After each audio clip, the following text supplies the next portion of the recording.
So this is the total rotary random sander 450 watts. It is variable speed with the dust collecting system here and auxiliary handle.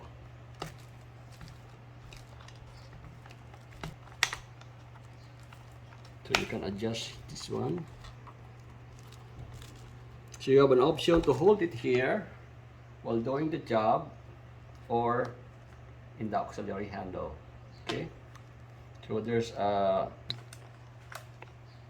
comes with a spare carbon brush, 5 pieces, Velcro sanding disc, a 150 mm size, and the manual.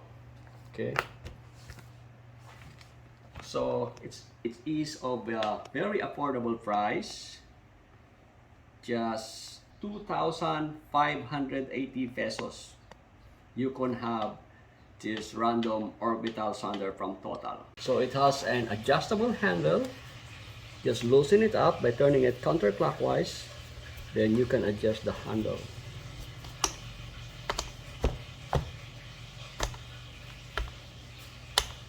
Alright.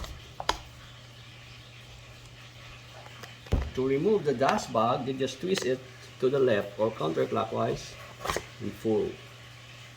So to return, just twist it clockwise and it will lock. Okay, so let's now test the unit. So all you have to do is make sure that the holes are aligned with each other. Then you stick the Velcro sanding paper or sanding disc like that, just like that. So let's start with the minimum speed. Okay, so this is the minimum. Okay, so when you want to speed it up, just turn it to the plus direction this way. So let's start from the minimum speed. At minimum speed, it starts to run already.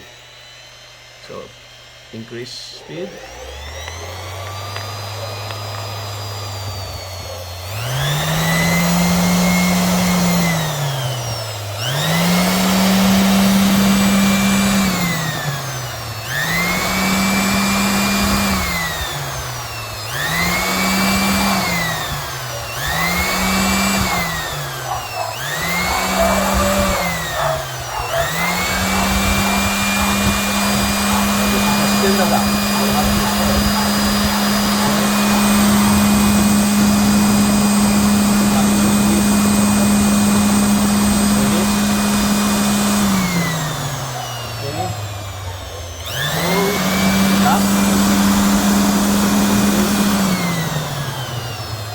That's the maximum speed.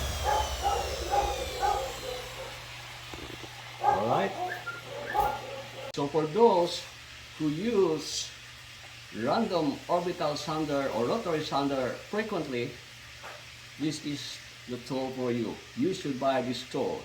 It's quality, affordable, and dependable.